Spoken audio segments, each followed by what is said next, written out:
बिस्मिल्लाहिर्रहमानिर्रहीम। Welcome to MMIB official. Pakistan और पाकिस्तान से बाहर तमाम ही देखने वालों को मोहम्मद इजाज़ बशीर की तरफ से नहायत ख़ुलूस चाहत और अदब भरा अस्सलाम वालेकुम वरहमतुल्लाहि वबरकातुहू। प्रोग्राम इल्म आलिम में आज मैं आपके सामने एक ऐसा वाक़ा रखूँगा कि नबी करीम अलैहिस्सलाम के दौर अक़दस में नबी करीम अलैहिस्सलाम सहाबा की महफ़िल में बैठे हुए थे। तो एक शख्स हाज़िर होता है कि या रसूलल्लाह सल्लल्लाहु अलैहि वसल्लम, मेरे माँ बाप आप पे कुर्बान हों, मैं बहुत परेशान हूँ और मेरी परेशानी की वजह मेरी घर वाले हैं। तो नबी करीम अलैहिस्सलाम ने फरमाया, ऐ शख्स तो क्यों परेशान है? उसने कहा कि मेरे घर में जो मेहमान आते हैं तो मेरी बीवी मुझसे बहुत नाराज़ होती है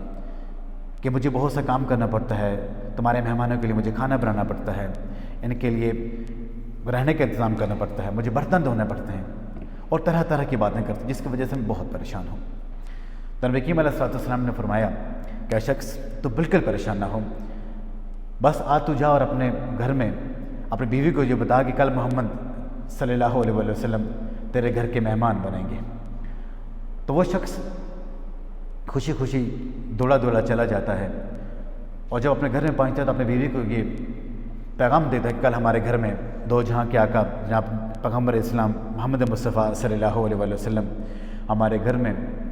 जलवे अफरोज़ होंगे, तो उनके खाने के लिए इंतज़ाम किया जाए। तो वो उसकी जो बीवी थी बहुत खुश हुई। उसने अपने हैसियत के मुताबिक दूसरे दिन वो उठे, अपने घर को साफ़ किया, अपने आंगन को साफ़ किया और अपने हैसियत के मुताबिक जो भी उस वक्त जो उनको चीज़ें मैसर थी, चाहे बकरी का गोश्त था, दुम्बे का गोश्त था या बाकी जो चीज़ें थी, उन्होंने बहुत अच्छी तरीके से उन्होंने बनाई, अच्छी तरह से उनकी दावत की। तो जब नबी करीम अलैहिस्सलाम जब वहाँ पे पहुँचते हैं अपने सहाबा के करम के साथ, तो नबी करीम अलैहिस्सलाम जब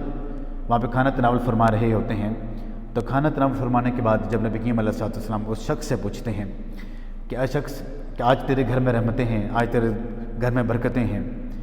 और जब खाना खा के जब फ़ारग होते हैं कि नबी करीम अलैहिस्सलाम जब वहाँ से रख्त सफ़र बांधते हैं, जब निकलते हैं,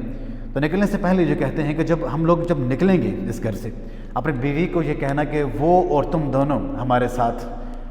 अपने घर की दहलीज से बाहर निकलना, हमें अलविदा करने के लिए ज़रूर बाहर जाना। तो वो शख्स अपनी बीवी को जाके कहता है कि आका सल्लल्लाहु अलैहि वसल्लम ये फरमाते हैं कि जब हम इस घर से निकलेंगे तो आप हमारे साथ हमें छोड़ने के लिए बाहर जाना। उसकी बीवी कहती है कि ज़रूर, क्यों नहीं जाएंगे, हम तो ज़रूर जाएंगे।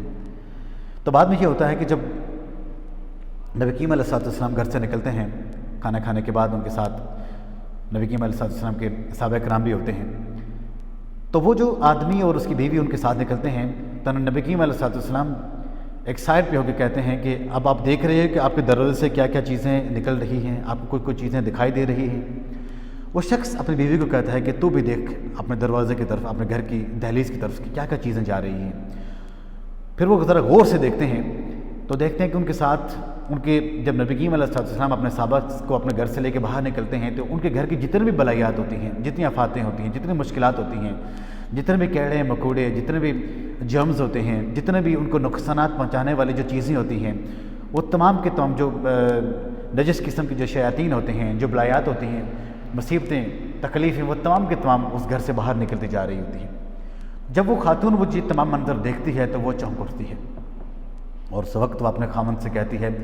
कि मैंने तुम्हें हमेशा डांटा, मैंने तुमसे हमेशा लड़ाई की कि हमारे घर मेहमान क्यों आते हैं। तो नबी करीम अलैहिस्सलाम ने उनको ये इरशाद फरमाया कि जो आपके घर में एक दफ़ा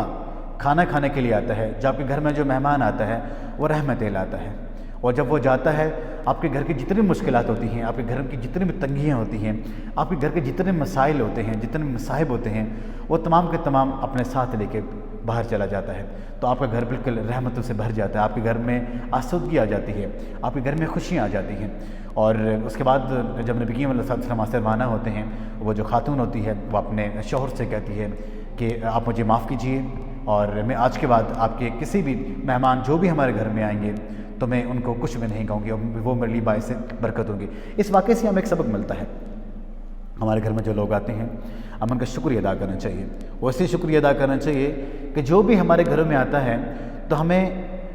जो हमारे पास जो रिज़्क़ होता है वो उसका लिखा होता है। अल्लाह ताला का एहसान ये है कि जो रिज़्क़ हमारे घर का उसके नसीब में लिखा होता है, अल्लाह ताला का ये एहसान होता है वो ख़ुद चल के हमारे घर में आता है, वो रिज़्क़ आके चला जाता है। हमें इतनी तकलीफ़ नहीं होती कि यही रिज़्क़ अगर हमें पहुँचाना हो उस आदमी के घर में जाके اور اس جہاں جہاں وہ جو لوگ رہتے ہیں ان کے گھر میں جا کے کچھ ایسا اللہ تعالیٰ کی طرف سے نظام ہو کہ تمہارے کمائے ہوئے پیسوں سے فلاں آدمی کا اتنا حق ہے، فلاں آدمی کو جو اتنا کھانا دے کے آؤ، فلاں آدمی کو اتنے پانی دے کے آؤ، تو کیا خیال ہے کتنا ہمارے لیے مشکل ہو جاتا ہے۔ تو نبی کریم علیہ السلام کی اس عظیم شان واقعہ سے ہمیں یہ سبق ملتا ہے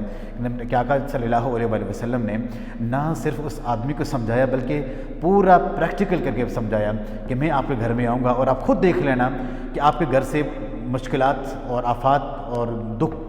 بیماریاں، تکلیف کیسے دور جاتی ہیں جب آپ کے گھر سے مہمان کھانا کھا کے باہر چلا جاتا ہے۔ اللہ تعالیٰ سے دعا ہے کہ اللہ تعالیٰ ہمیں اپنے مہمانوں کی عزت کرنے کی توفیق عطا فرمائے۔ ایک نئے پروگرام کے ساتھ آپ کی خدمت میں حاضر ہوتے ہیں۔ اجازت۔ السلام علیکم ورحمۃ اللہ وبرکاتہ۔